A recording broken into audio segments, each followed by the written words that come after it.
Welcome to the Cheshire Dog Lady podcast. On this first series, we are going to be interviewing a selection of dog businesses. Fun, real stories. We're going to welcome you into our chaotic world of dogs. We've set up a lovely cozy studio in my home, so tune in and enjoy the first series. Welcome to the first episode of the Cheshire Dog Lady podcast. On our first episode, we have got the dog nanny. Fee is going to be telling us hopefully some funny stories from behind the scenes and in the chaotic world of dogs, and also hopefully some helpful tips along the way. So welcome, Fee. Hello. Wilma's just disappeared. Are you going to come back? No. So let's just start quickly by how we know each other, because actually we know each other before the dog world. And then if you could just tell us a little bit why you decided to dive into the world of dogs. So, for me, it was a little bit like I'd recognised that I needed a change. Yeah. And I tried to take myself out of my life as it was, look down upon myself and think, starting from scratch, what is it that I want to do? And I was a bit like, right, what are my favourite things? So I thought, obviously, I love Wilma and I like walking, being outdoors.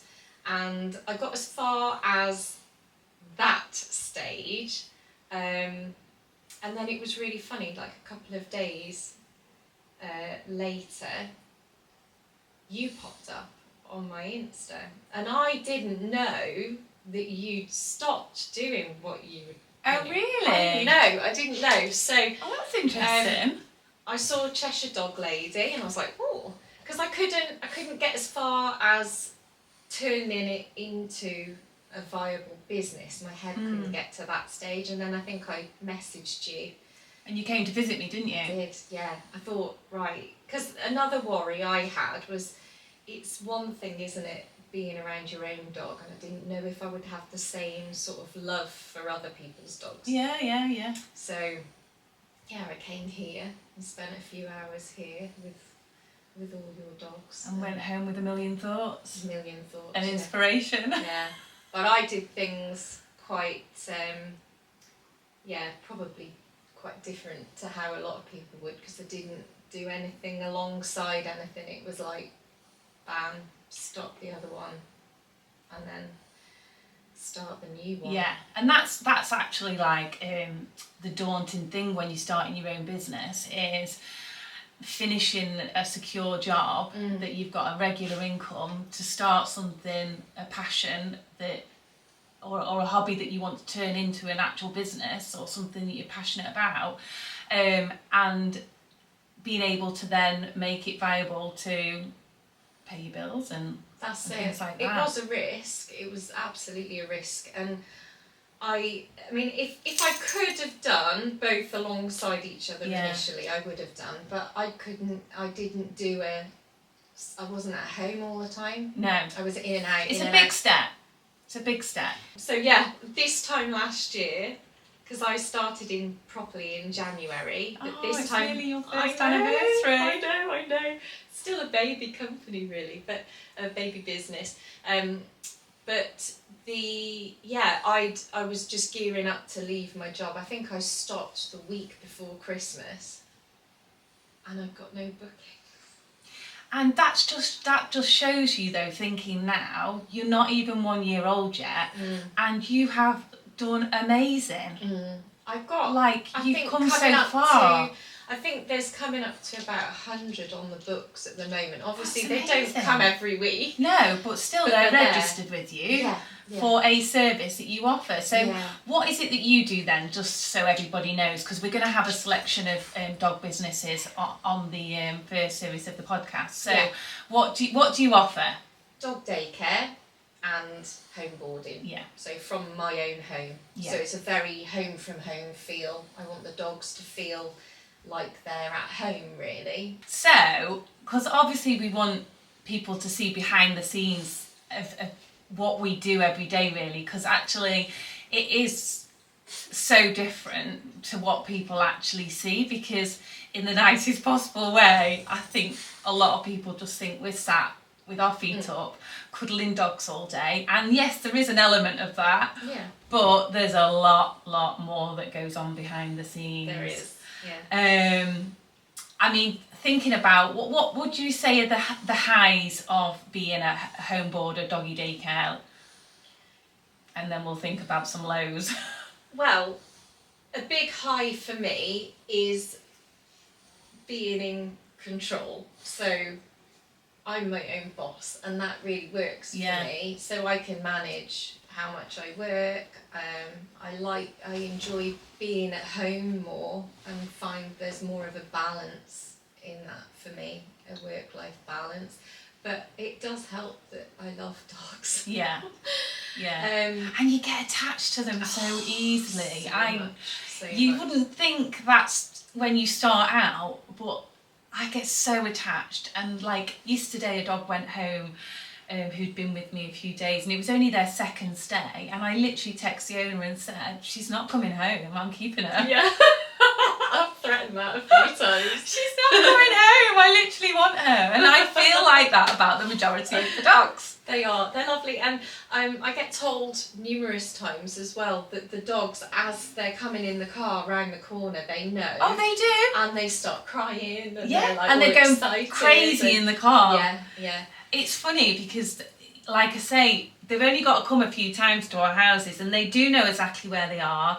They can be lying down in the car, and as soon as they turn around my corner, the owner says they're literally up, they know exactly.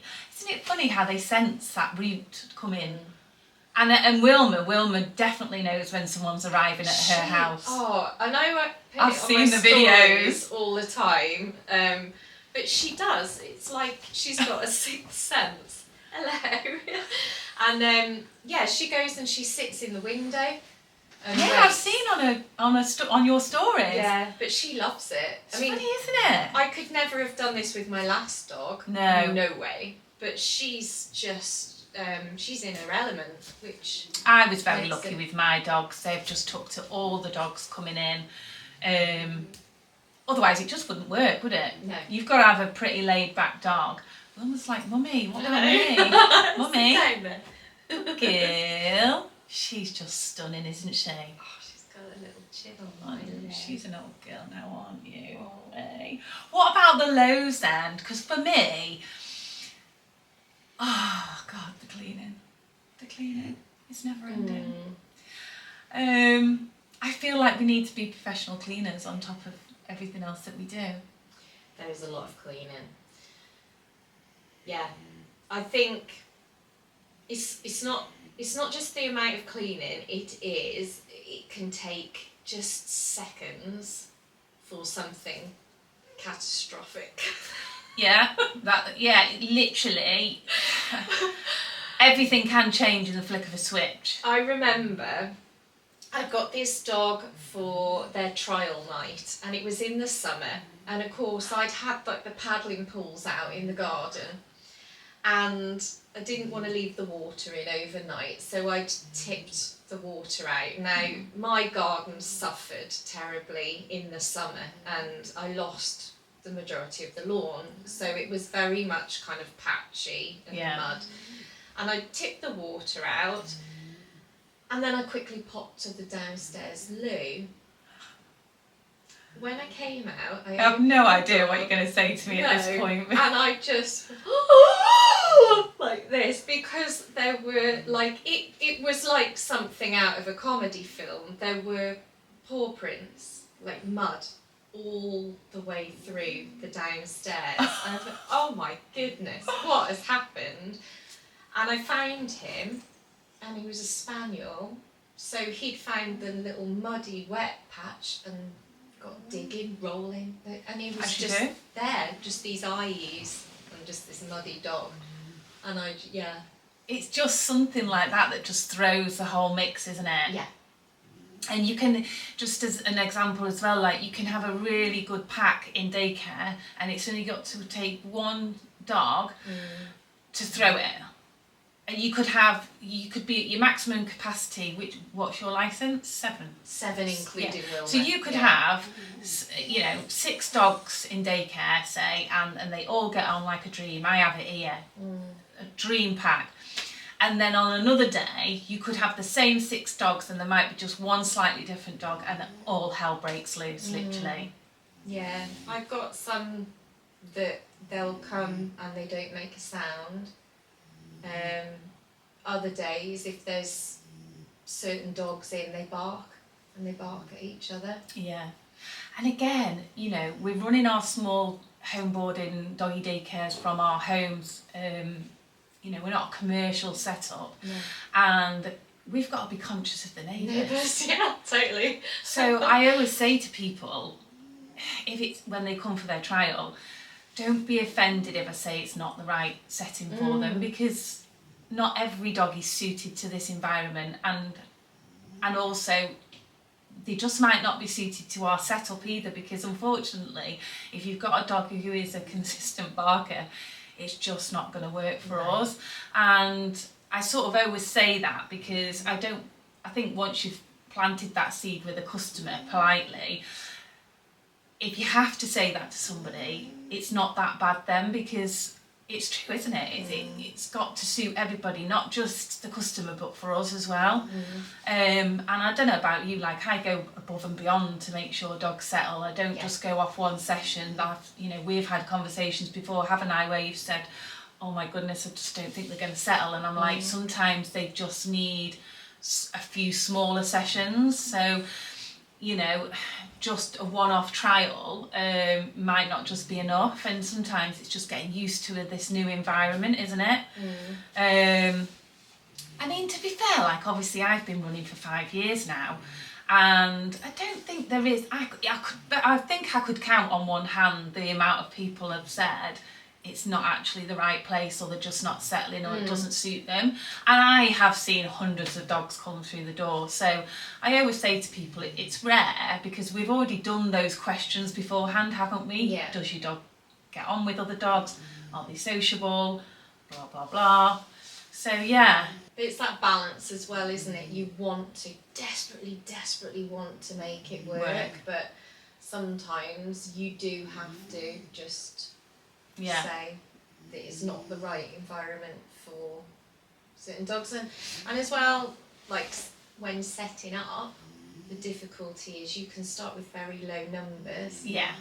And then those dogs get used to having you on your own. Yeah. And then they've got to adjust as well. Hang on, who's this new one? Who's this new one? And that can be quite tricky as well. That's really interesting actually, because I had that situation where my very first customers, from the beginning, and it was just 1 or 2 dogs plus my 2, so it was very low numbers.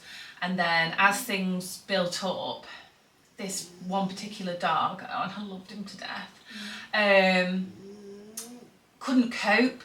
He couldn't cope with how busy it was getting, and he couldn't cope with the new dogs coming in, and we tried lots of different ways to help that be a smoother transition when new dogs were coming in, but it just didn't work. And I felt terrible, because this person was one of my original customers, and he was a brilliant customer to me, but the dog just couldn't cope with the larger numbers. But we have to do what's right. It's for the safety of that dog, the safety of the other dogs, and the safety of us as well, isn't it? You know. Yeah. As soon as there's a safety concern, I think you just have to put your sensible head on and ignore the heart, don't you? You do. Yeah, definitely. But for any customers that might be listening to our podcast, and if they're looking for doggy daycare or home boarding, what sort of advice would you give them? Like, what would be a good indication that it's I don't want to say a good home boarder, because I'd like to think everybody's a good home boarder, but in reality that's not true. So maybe like green flags that would indicate that these are running their businesses to a good high standard. First of all, check that they're licensed. Yeah. People don't realise this. No, they don't. And it is scary. But yeah, they should be licensed. They have a license number. They should be able to show the certificate. And if you wanted to double check, you could contact your local council and check that that's valid as well. I don't think many people know that we actually have star ratings as well. Yeah. And that's just a good indicator for you as to what standard they have gone to with all of the policies and procedures and the guidance with the 'Cause licence? a lot of it is paperwork. When they come out, when the council come out to inspect us, it's a lot of it is about the administration. So if you haven't got your paperwork in order, that affects your star rating. See, I've not had an inspection yet. I've had my first... You've had your initial one to get your licence, Yeah. Yeah, it's interesting actually. It might be interesting to get the council actually on one of our episodes because it goes on a lot of the administration and not actually the care of the dogs. Yeah. So they will just literally, like Ofsted in a school, go through all your folders. So for instance, if I'd got Ralph in daycare, on the day that they turn up, they'll want the whole of Ralph's files and they'll want to see that I've got evidence of their vaccinations are up to date, that they are regularly fleed and wormed, and we have evidence of that. The daily observation sheets that we have to do on the dogs, the registers that we have to keep. And see, in my head, I thought, oh, when they come and inspect, they'll come along and they'll come and walk the dog with you and they'll be watching what do you know you're what? doing. No, and they'll want to see what activities we're providing. I mean, Yeah. they do like to look at what you plan for enrichment, because that's part of your star rating, and they'll ask if you've got like a enrichment plan, which we have. But again, that can change on a daily basis due to the bloody weather. Yeah. But no, they won't actually follow you around, and they'll sit at the table with your files. See, my lady that came out initially when I set up, she was absolutely lovely, and she said, she was going through everything and explaining it in detail with me. That's good. But she made it very clear, the next one, you're expected to know all of this. Yes. Yeah. So, but you do, because you're following it every day. I mean, did you find it easy or hard to set up, would you say? It's not easy. No. I wouldn't say it's easy. There's an awful lot of paperwork and everything to do. And there isn't a lot of advice on that initial setup until they actually come out and do your that first inspection, and then they sit down and chat with you. I mean, I had a few emails back and forth with the inspector when I was writing my policies and procedures, but it is very much... A lot of it's down to interpretation as well, I think. But yeah, it did feel quite meaty. I don't know how much of that was to do with the fact that I was holding my other job and trying to get as many hours in as I could as well. Yeah. I decided to do my level 3 on top of it as well. Oh, well done. I know. So yeah, it's not easy, and I don't think it should be. No, for anyone that's maybe thinking of setting up, I mean, I get a lot of messages of people saying they would like to set up and what do they need to do and blah blah blah, but it's definitely not easy. No. And it shouldn't be, should it? No, and you will have thought through every single eventuality as well, so escape plans and and it's important. So going back to what would a customer need to look for in order to make sure that it was a good high standard setup. So we've got check for the licence. Yeah, essential. I would say is a licence. I would also check that they've got insurance. Yeah, definitely. One for me is whether they invite you into their home. That's what I mean. Yeah, do they invite you into their home to come and look at the setup? Because I say to people, because we often get so many people message saying, can you have my dog tomorrow?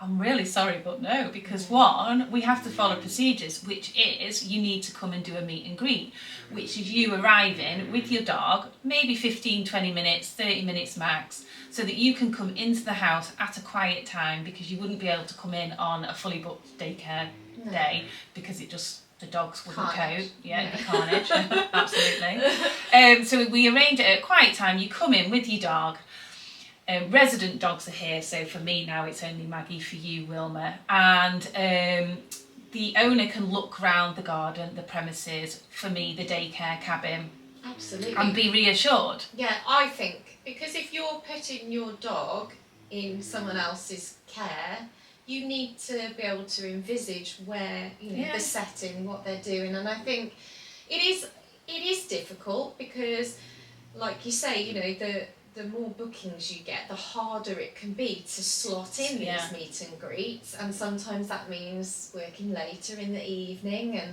But I think that a good daycare and home boarding provider will recognise the importance of that and make sure that they are available to do that. Because I always say to people, I mean, I get people say to me, oh, we couldn't look round such and such a place.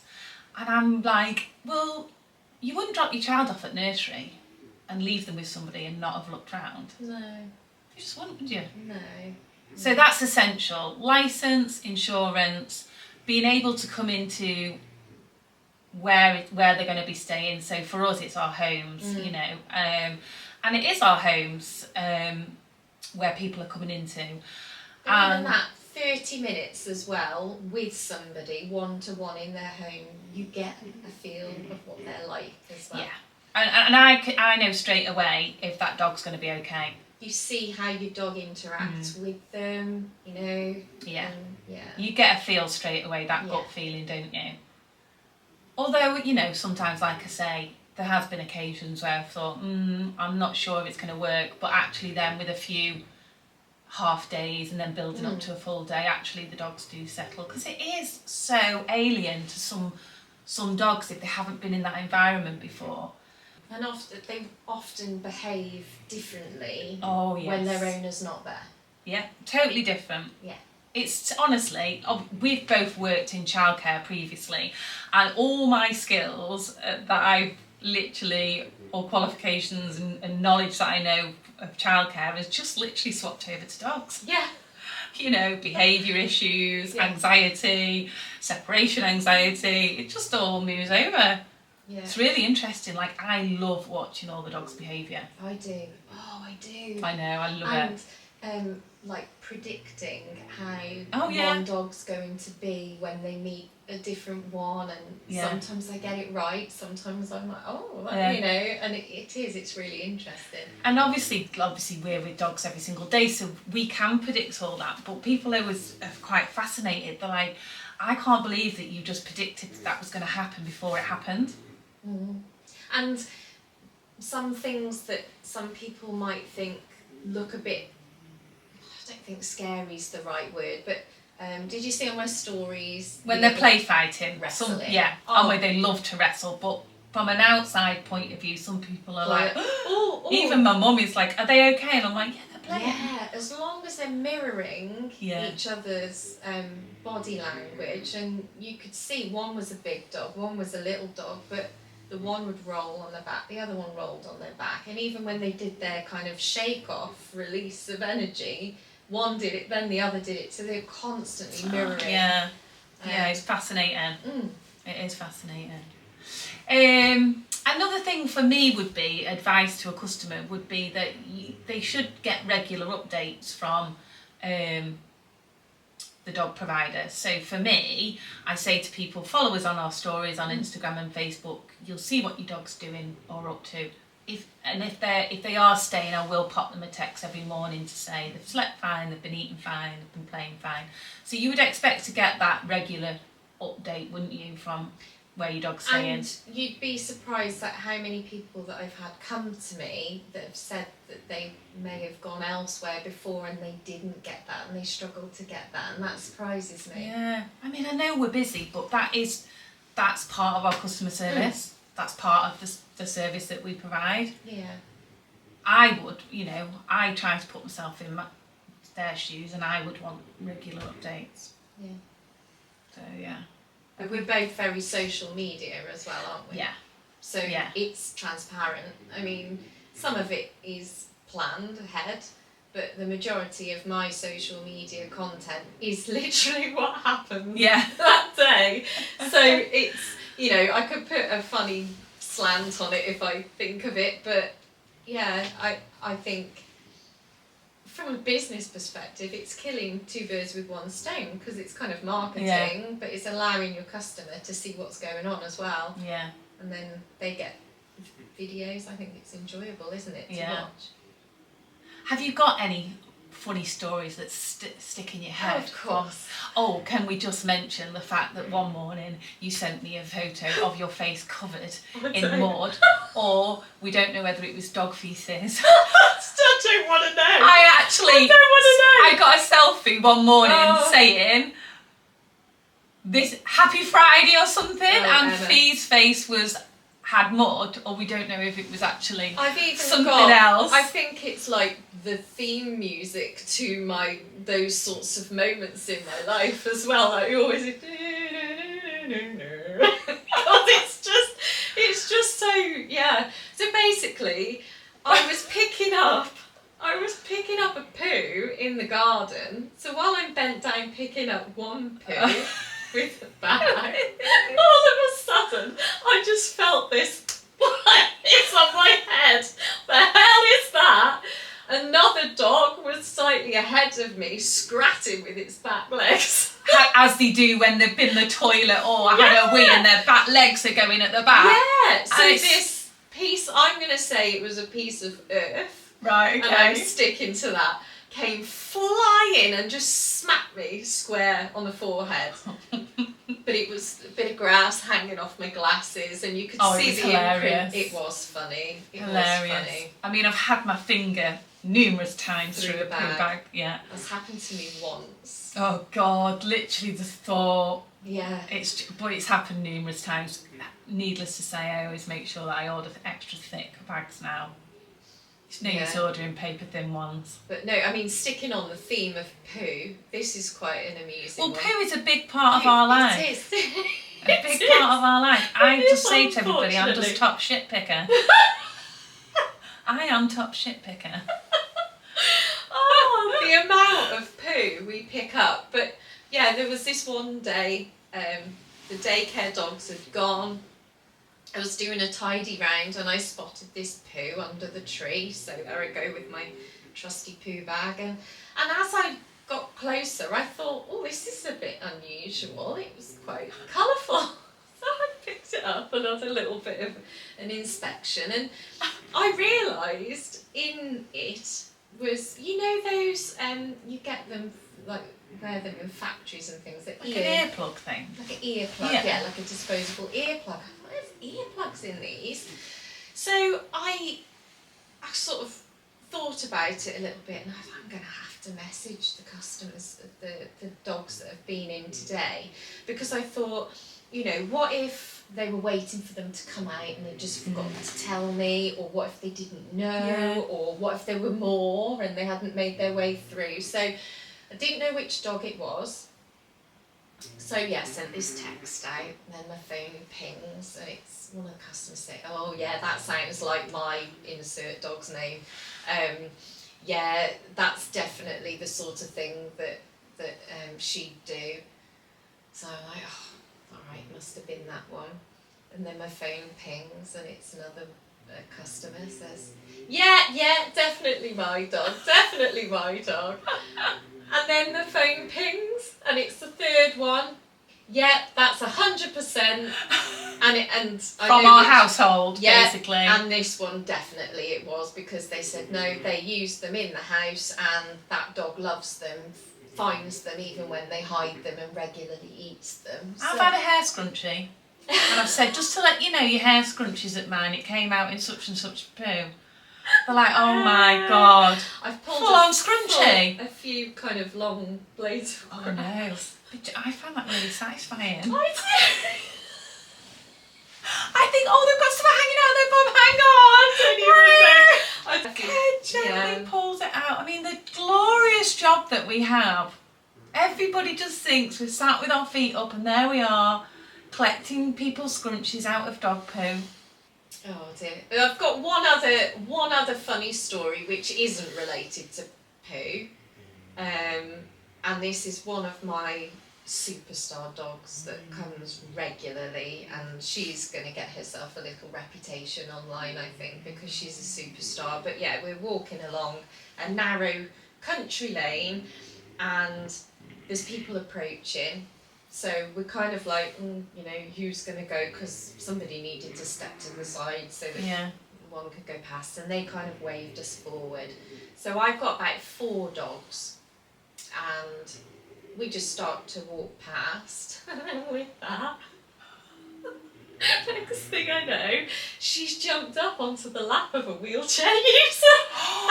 Oh my goodness, that's a new one on me. I died. So she jumped up and she sat on the poor person's lap in the wheelchair coming past. It was completely unexpected. I think I know which dog that is. Oh yeah, 100%. I think I know exactly from your stories who that is. But she's amazing, and is that the dog that ended up on the top of a table in a cafe as well? Yeah, okay. I mean, I love her. I absolutely love her. Oh, she's God. brilliant, but she's just unexpected. The thing is, somebody only needs to make eye contact with her, and she just loves everybody. So yeah, but she's a Frenchie, and she can stand on all 4 legs and just kind of launch. She just comes up in the air. It's surprising, as lazy as they can be. Like, she's a really lazy Frenchie and she's not very agile. But my Roxy, who we lost in the summer, she was so agile. She could jump up anywhere, or she can actually if she thinks there's food involved. I've just thought, I bought a little present. Oh, I forgot about okay. that. Hang on. She's just doing the present. Gift. I thought, as it's the very first podcast, I can set a trend for you. You can set a trend. Yeah. So hopefully all your other guests will bring one as well. But start the trend. Thanks, Fee.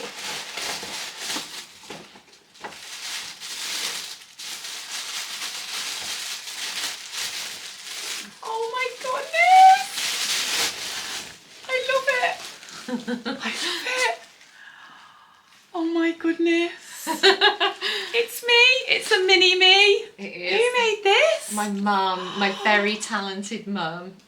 She's brilliant. That is ace. That's the best thing ever. With your hat and your glasses. Oh. There should be another little one in there as well. Oh my goodness. I just know what these are going to be. Oh my God. A Maggie and Roxy. Yeah. And look, Maggie's got her ear down. Is that you? Look. Oh, Fee, that is the most thoughtful and most wonderful present ever. Ever. How ace is that? They are good, aren't they? Oh my God, I love it. Thank you so much. Gosh, your mum's so talented. She is. She's really good. I think she should do her own business. She should have a shop on Etsy. Yeah. But she of course had to do me as well. With the Dog Nanny Shropshire with Cheshire Dog Lady. We haven't quite got round to the Wilma yet, but there will be a Wilma. You're on your way, Wilma. She is. I just love her. She definitely should have an Etsy shop. So, Fee, thinking about someone setting up their own doggy daycare and home boarding business, or might be thinking about it, have you got, especially with you recently being new, like a little survival kit, survival tips? Yeah, I would say my survival tip: don't be afraid to find your tribe. Don't be afraid to mix with competition. Yeah. Get in touch. I know that we've got like a little support group, haven't we? We've got a really good network of... Yeah, and there's no competition. No. But it can be a lonely old job at times, and even, when you get a piece of earth kicked at your forehead, it's quite nice to just have somebody to share Yeah. that with. It might be a day where everything feels like it's going blooming wrong Yeah. and you just need to let off, you know, to vent. Or, you know, just check. Vaccination card. It looks like this to me. Am I reading it right? Is that right? Yeah, just that extra person, because it is quite lonely and you are isolated. You're at home working all day long on your own. And we have been lucky enough to build up our own little support network group. We've got a little WhatsApp group. Yeah. There's about 5 of us in it. We're all home boarders or doggy daycare, and sometimes we talk about something that's got nothing to do with looking after dogs, and sometimes we do, and it's just nice to have that little network. yeah.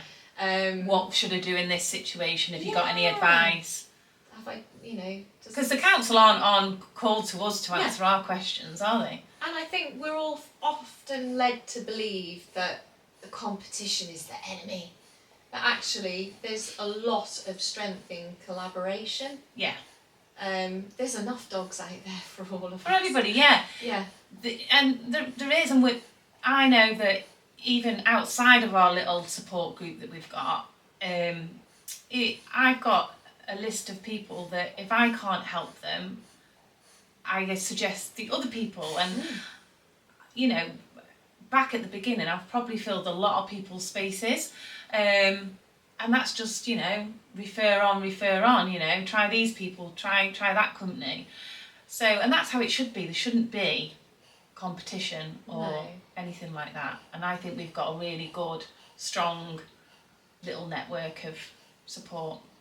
Yeah. So if there's anybody in my area Shropshire that wants to form a little group, I'm more than happy to, because I think collaboration is definite strength as well on social media. Yeah. So, you know. And I've even said to people, you know, if you're prepared to travel and you want a good home boarder, you've only got to go 45 minutes to the Dog Nanny Shropshire. Yeah. Let's wrap it up. So I would just like to say thank you so much for coming on to our first episode. Thank you very much for having me. I hope we haven't bored Wilma too much, and we've had Maggie literally snoring zonked out on my knee. Have you got anything to say, Wilma? No?